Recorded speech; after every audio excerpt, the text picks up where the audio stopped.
আসসালামু আলাইকুম, সবাই কেমন আছেন? আশা করছি যে যেখানে আছেন দেশের বাহিরে এবং ভিতরে সবাই ভালো আছেন। আমরা আলহামদুলিল্লাহ ভালো আছি। দেখতে দেখতে 27টা রোজা আমরা শেষ করে ফেললাম। আজকে 27টা রোজা শেষ হয়ে গিয়েছে। তো যেহেতু 27টা রোজা শেষ হয়ে গিয়েছে, ঈদ আসতে আর বেশি দেরি নেই। তো আমরা মেয়েরা ঈদ আসলে কি করি, সবার আগে হচ্ছে ঘরটার গুছগাছ শুরু করে দিই। তো আজকে সকাল থেকে আমি হচ্ছে টুকটাক করে ঘরটার গুছাচ্ছি, এটা সেটা মোছামাছি করতেছি। তো কয়েকদিন আগে আমি কিন্তু একটু অনেক বেশি অসুস্থ হয়ে গিয়েছিলাম। তারপর আমার অনেক ঠান্ডা লেগেছিল, কাশি হয়েছিল। মানে আমি তো এখন গড়গড়া কথা বলতেছি, তখন হচ্ছে ঠিক মতো কথা বলতে পারিনি। তারপর কি ঠান্ডা লেগেছিল আমার জানেন? Dust allergy. আর এখন হচ্ছে আমার ডাক্তার বলছে একেবারে ধুলাবালির সামনে যাওয়া যাবে না। আর এখন হচ্ছে ঈদের জন্য হচ্ছে আমার সব ধুলাবালি পরিষ্কার করা লাগতেছে। তো সকাল থেকে টুকটাক করে কাজ করতেছি আর আপনাদের সাথে ভিডিও শেয়ার করতেছি। জানি একটুখানি দেখে আসেন যে সকাল থেকে আমি কি করলাম। দেখতে দেখতে 27টা রোজা যে কীভাবে চলে আসলো, মানে টেরি পাওয়া গেল না। এখন আজকে 27 রোজা চলতেছে, ভাবতেছে আস্তে আস্তে করে হচ্ছে সব কিছু গুছগাছ শুরু করে দিয়ে। দেখেন ধুলার অবস্থা দেখছেন? কিছুদিন আগে মানে ফেব্রুয়ারি মাসের কয় তারিখে হবে, 20 তারিখে হচ্ছে এগুলি সব ধুইছি। মানে ধুইছি বলতে কসমেটিক্সগুলো হচ্ছে ঝাড়া মোছা করছি, আর এই যে অর্গানাইজটা হচ্ছে ধুয়ে ফেলছিলাম সাবান দিয়ে। প্রতিদিনই কিন্তু আমি ডাস্টার দিয়ে হচ্ছে একটু বাড়ি টাড়ি দিই ধুলাবালিগুলা। তারপরও ধুলা যে কাকে বলে আর বলার মতো না, এত প্রচণ্ড ধুলা হয়। আর ধুলা পরিষ্কার করতে করতে আমার ডাস্ট অ্যালার্জি হয়ে গেছে। কয়েকদিন আগে যে ঠান্ডাটা লাগছে না, মানে ডক্টর বলতেছে যে প্রচুর পরিমাণের ডাস্ট অ্যালার্জি আমার। আর এই যেগুলো শুরু করছি না, মানে মানে ধরা শুরু করছি, এখনও ঝাড়া মোছা শুরু করিনি। আমার গলার ভিতরে নাকের ভিতরে জ্বলা শুরু হয়ে গেছে। এখন ঝাড়া মুছতে করতে হয়, এটা ছাড়া কি আর আমাদের কাজ আছে বলেন? সামনে ঈদ আসতেছে, আবার একটুখানি তো ঝাড়া মুছ করতে হয়। তাও 3-4 দিন আগে আমি একটুখানি ডাইনিংটা আর আমার রুমটা একটুখানি ধুলাবালি পরিষ্কার করেছিলাম। এখন হচ্ছে ই করব, কি যেন বলে, মোছা দিব একটা করে। এই যে উপরে এগুলি সাদা সাদা, তো একদম ধুলা ধুলা হইলেই না একটুখানি কালো কালো হয়ে যায়, এগুলি মুছতে হবে। একটা এতটুকু একটা অর্গানাইজের মধ্যে কত কিছু যে থাকে দেখেন। এই জায়গাটা ভরে গেল। মানে এক একটা জিনিস খালি করলে বোঝা যায় যে এই জিনিসটার ভিতরে কত কিছু ছিল। এগুলি সাজিয়ে রাখলে ধুলাবালি হবেই, এটাই স্বাভাবিক। আর না সাজিয়ে রাখলেও ভালো লাগে না, যেহেতু জিনিসটা আছে, এটা না সাজিয়ে রাখলে কি ভালো লাগে বলেন? এটা আমার ভাইয়া দিচ্ছিল, আমাকে বার্থডে গিফট করছিল, ভিডিও করেছিলাম তখন। আজকে হচ্ছে লাস্ট শুক্রবার রোজার মাসের। দেখেন ইফতারির সময় খুব ঘন আসছে। আজকে হচ্ছে এই ফার্স্ট, আজকে মানে এই বছরের জন্য ফার্স্ট আমি ডিম চাপ বানাচ্ছি হচ্ছে আলু দিয়ে। আলু ভিতরে ভরে হচ্ছে, মানে ডিমটা ভিতরে ভরে আলু উপরে দিয়ে বানায় না ডিম চপটা, ওইভাবে বানাচ্ছি। আমি হচ্ছে এভাবে পছন্দ করি না খুব একটা, কেমন জানি একদম বড় বড় লাগে, ভালো লাগে না। তো আজকে আবার বানাতে নিয়েছি, যে একদিনও বানাইনি, বানায় দেখি। আর আমার ছেলেকে আমি কিভাবে খাওয়াতে পারবো ওইভাবে হচ্ছে আমি একটু করতে চাই। ও কোনো রকম কোনো কিছুই ইফতারের সময় খেতে চায় না, ভাজা পোড়া খেতে চায় না, তারপরে হচ্ছে রুটি পরোটা করলে খাইতে চায় না, খিচুড়ি করলে খেতে চায় না। ও সারাদিন রোজা রেখে যদি বাচ্চারা ইফতারের সময় একটু না খায় তাহলে কি ভালো লাগে বলেন? তো আজকে আমি এইভাবে নিয়েছি, দেখি খায় নাকি। ডিম তো সিদ্ধ ডিম খেতে চায় না, তাই আলুর ভিতরে ভরে দিয়েছি। আজকে হচ্ছে 27 রোজা, আমার শাশুড়ি হচ্ছে এতে কাপে বসছে আজকে, সবাই দোয়া করবেন। যে কয়দিন আমার শাশুড়ি এতে কাপে বসা থাকবে ওই কয়দিন হচ্ছে আমাদের সাথে ইফতার করবে না, তাই হচ্ছে আলাদা প্লেট বানিয়ে নিলাম। এখানে এই যে ডিম চপ বানিয়েছি, এটা হচ্ছে পেঁপে দিয়ে বেগুনি, পেঁপেরটা বেগুনি না, মানে যাই বলেন, আলু চপ, পেঁয়াজু, আর এটা হচ্ছে পুদিনা পাতার পাকোড়া, আর হচ্ছে শসা। আমার ভাজাও শেষ পর্যায়ে, এটা হলে হচ্ছে হয়ে যাবে। আর আমার শাশুড়ি বসছে হচ্ছে 3 দিনের জন্য, একবারে হচ্ছে আজকে 27 রোজা, 29 রোজা হচ্ছে আল্লাহ বাঁচিয়ে রাখলে উঠে যাবে। তারাবিটা পড়া শেষ করে হুট করে লেগে পড়লাম হচ্ছে কাজে।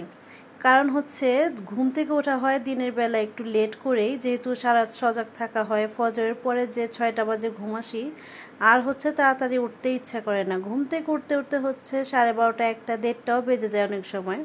আর যখন নাকি আমি অসুস্থ ছিলাম তখনও হচ্ছে আমি 2টা বাজে ঘুম থেকে উঠেছি। কারণ এখন হচ্ছে আমার ওই যে কাশি বললাম, ঠান্ডার কারণে একটুখানি ঠান্ডা মেডিসিন খেতে হয়, যার কারণে আমার ঘুমটা একটু বেশি হচ্ছে ইদানিং। তো যাই হোক, ঘুম পূরণ করে দিয়ে উঠে তো তারপরে তো নিজে কাজ নিজেই সম্পূর্ণ সব, তারপরে সারা দিন সারা রাত কাজই করতে হয়। তো এখন হচ্ছে এই যে আমি এইগুলি হচ্ছে কয়েকদিন আগে আমি ঝাড়া দিয়ে দিয়েছিলাম, ঝাড়ু দিয়ে। তো এখন হচ্ছে এই যে আমার যে ডাস্টারটা দেখতে পাচ্ছেন, এটা কিন্তু আমার অনেক কাজে দিয়েছে। এটা ভিজিয়ে ভিজিয়ে হচ্ছে আমি এই উপরের এগুলি হচ্ছে সব ডিজাইনগুলি হচ্ছে ভিজিয়ে মুছে নিয়েছি। আর অনেক প্রচুর ময়লা হয়, কারণ পাশের বাড়িটা ভাঙা হয়েছে কয়েকদিন আগে। তো ওইখানে যে কাজকর্ম চলতেছে ঢালাইয়ের, তো বালি যে উড়ে মানে কি আর বলবো, সব কিছু ধুলাবালি হয়ে যায়। আর ইদানিং আমার এত ডাস্ট অ্যালার্জি হয়েছে, তো ধুলাবালি পরিষ্কার করতে গেলে আমার কাশিটা আরও বেড়ে যায়। কাশিটা কোনো মতেই মানে একেবারে যাচ্ছে না। তো কিভাবে যাবে, ডক্টর বলছে আমি যেন ধুলাবালির সামনেও না যাই, কিন্তু ধুলাবালি তো মানে আমাকে ঘিরেই থাকে সারাক্ষণ। কারণ ওই যে বললাম পাশের বাড়িতে কাজ চললে আর কি যা হয়। এখানে যে সব কিছু আমি মুছে নিচ্ছি 2 দিন পর, যেহেতু ঈদ।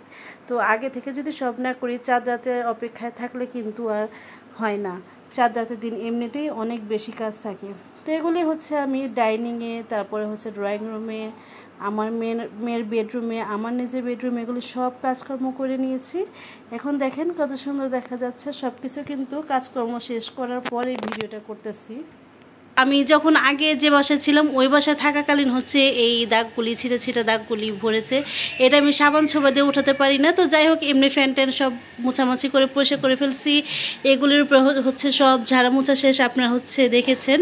তো এটাই হচ্ছে এটা ফাইনাল লুক। আর হচ্ছে আমি সকালবেলা দেখিয়েছিলাম আমি সব কসমেটিক্স সব নিচে এখানে নামিয়ে রেখেছি। তো আমি অর্গানাইজটা ধুয়ে ফেলছিলাম। তো মেয়েকে বলছি সব এগুলি মোছামাছি করে হচ্ছে এগুলো সব সাজিয়ে ফেলতে। তো মেয়ে হচ্ছে এটা সাজিয়ে ফেলছে।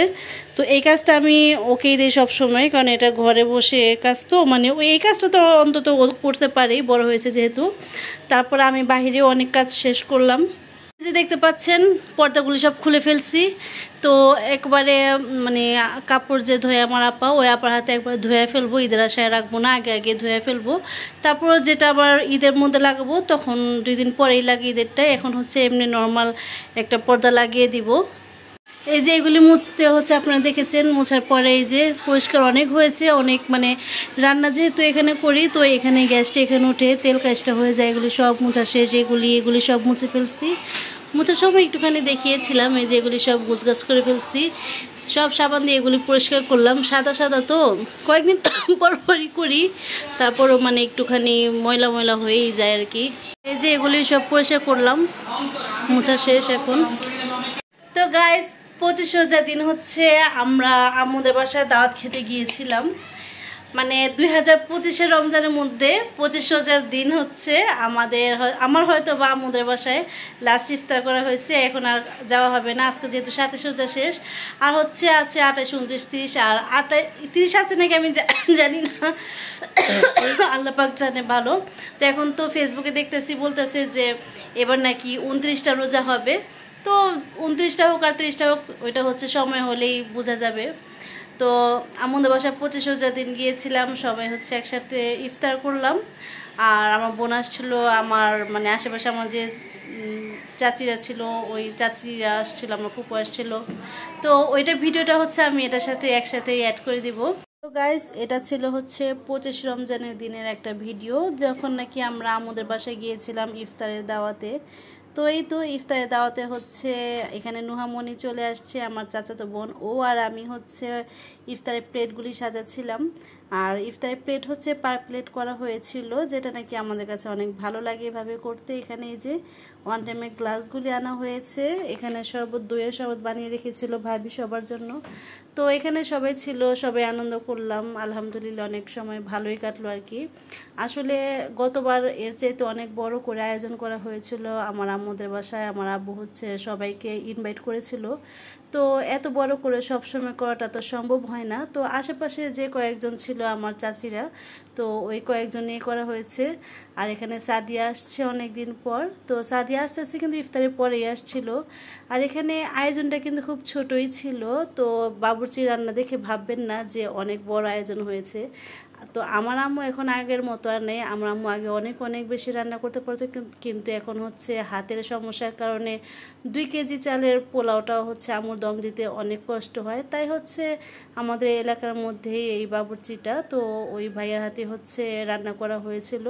তো ভাইয়াটা আসছিল 1-1.5 ঘন্টার ভিতরে রান্না করে চলে গিয়েছে। তো এখানে এই যে বাবুরা দেখেন কত সুন্দর কেক কাট করতেছে। এখানে হচ্ছে আমার ছোট বোনের হাজবেন্ড বাচ্চাদের জন্য কেক নিয়ে আসছিল।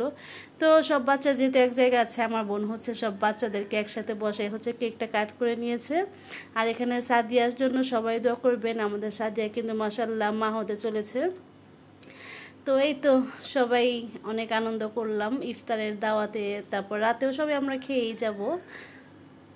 আর এখানে রান্না করে হচ্ছে বাবুর্চি পোলাওটা রুমে দিয়ে গিয়েছে। পোলাওটা মাশাআল্লাহ আলহামদুলিল্লাহ খুবই মজা হয়েছিল। সবাই আমরা ওই দিন মানে অনেক এনজয় করেছিলাম, সবাই একসাথে থাকলে যা হয় আর কি, মানে গল্প গুজব। তারপরে তো কয়েকদিন পর ঈদ আছে, সবার সাথে হচ্ছে ঈদের মধ্যে আল্লাহ বাঁচিয়ে রাখলে আবার দেখা হবে। এখানে আমার ছোটো বোন খাওয়া দাওয়া করতেছে, হচ্ছে খাওয়া দাওয়া করে শ্বশুরবাড়িতে চলে যাবে, যেহেতু রাত হতে চলেছে, রাত 12টা বেজে গিয়েছে। আর এখন আমি আর কি করব, সবাই চলে যাচ্ছে, এখন আমি আরও আমার চাচিদের সাথে বসে খেয়ে নিচ্ছি। আমি হচ্ছে এখন চলে যাব। এখানে এই যে এই 3 পিচ্চি মিলে মানে ওদের খেলা শুরু করলে আর শেষই হয় না। আর সবচেয়ে গুরুত্বপূর্ণ একটা কথা, গতকালকে থেকে একটা গুড নিউজ মনের মধ্যে নিয়ে ঘুরতেছি, আপনাদের সাথে শেয়ার করব। সেই গুড নিউজটা কি আমি আপনাদেরকে হচ্ছে এখন বলবো। সেই গুড নিউজটা হচ্ছে ফেব্রুয়ারি মাসে আমার মেয়ে হচ্ছে বোর্ড এক্সাম দিয়েছিল। তখন হচ্ছে এই কথাটা আমি আপনাদের সাথে শেয়ার করেছিলাম যে আমার মেয়ে বোর্ড এক্সাম দিচ্ছে। ফেব্রুয়ারি মাস ছিল এটা, ফেব্রুয়ারির মেবি 3 তারিখে শুরু হয়েছিল পরীক্ষাটা। তো ওই পরীক্ষার রেজাল্টটা হচ্ছে দেওয়া হয়েছে 26 রোজায় মানে 27 তারিখে। তো আমার মেয়ে কী করেছে, মানে রেজাল্ট কী করেছে, ভালো করেছে না খারাপ করেছে, সেটাই হচ্ছে এখন জানাবো। তো আপনারা তো আমার ফেস দেখে বুঝতেই পারতেছেন যে হয়তো বা খারাপ করেনি, এই জন্য হচ্ছে আমি হাসি খুশি। আলহামদুলিল্লাহ আমার মেয়ে হচ্ছে পাশ করেছে। এখন ও যেহেতু মাদ্রাসা লাইনে পড়ে, তো ওইটা আমি আপনাদেরকে কিভাবে বুঝাবো, আমি আপনাদেরকে বুঝাই যে আমরা যারা বাংলা লাইনে আর কি পড়ালেখা করি, মানে 5 পয়েন্ট পেলে হচ্ছে, যারা বেশি ভালো করে তারা তো 5 পয়েন্ট পায়। তো ওইটাতেও হচ্ছে বেশি ভালো নাম্বার আমরা 5 পয়েন্ট বলি। আর তারপরে হচ্ছে 4 পয়েন্ট, মানে 5 পয়েন্টের নিচে 4 পয়েন্ট। তো মাদ্রাসা লাইনে হচ্ছে যেগুলি আর কি 5 পয়েন্ট আমরা বাংলায় ধরি, ওইটি মাদ্রাসা লাইনে হচ্ছে মুমতাজ বলো এটাকে, ওইটা মানে একেবারে 1 নাম্বার মুমতাজ। তারপরে হচ্ছে তারপরে যেটা আমরা যেটাকে 4 পয়েন্ট বলি, ওইটাতে হচ্ছে মাদ্রাসা লাইনে বলা হয় যে জায়েদ জিদ্দান। তো আমার মেয়ে হচ্ছে জায়েদ জিদ্দান হয়েছে। তো এটাও কিন্তু কম না, মানে মাদ্রাসার মধ্যে যদি ও শুধু পরীক্ষা দিত তাহলে হচ্ছে জায়েদ জিদ্দান পেলে আমাদের কাছে বা ওর নিজের কাছে একটু খারাপ লাগতো। যেহেতু পুরো বাংলাদেশ জুড়ে এই পরীক্ষাটা হয়েছে, ওই জায়গার মধ্যে আমার মেয়ে জায়েদ জিদ্দান হয়েছে, মানে 4 পয়েন্ট। আমি আপনাদেরকে বুঝাই আর কি এভাবে যে 4 পয়েন্টের মধ্যে আর কি আমার মেয়ে নাম্বার পেয়েছে, সেটাতে হচ্ছে মাদ্রাসা লাইনে জায়েদ জিদ্দান বলে। তো আমার মেয়ে জায়েদ জিদ্দান হয়েছে, আলহামদুলিল্লাহ আমরা অনেক খুশি। ও একটু মন খারাপ করেছিল, কিন্তু এটা মন খারাপের কিছুই নেই। এত এত লক্ষ লক্ষ মানুষ পরীক্ষা দিয়েছে, বোর্ড পরীক্ষা তো আপনারা বুঝতেই পারেন যে লক্ষ লক্ষ মানুষরা পরীক্ষা দেয়, ওইখানে হচ্ছে ও জায়েদ জিদ্দান হয়েছে, 2য় স্থানের মধ্যে মানে ওর নাম্বার এসেছে। এটা আমাদের কাছে খুবই ভালো লাগছে। তো আলহামদুলিল্লাহ আল্লাহ দরবারে কোটি কোটি শুকরিয়া। আর আপনারাও দোয়া করবেন আগামী 2 বছরই কিন্তু আমার মেয়ে বোর্ড পরীক্ষা দিবে।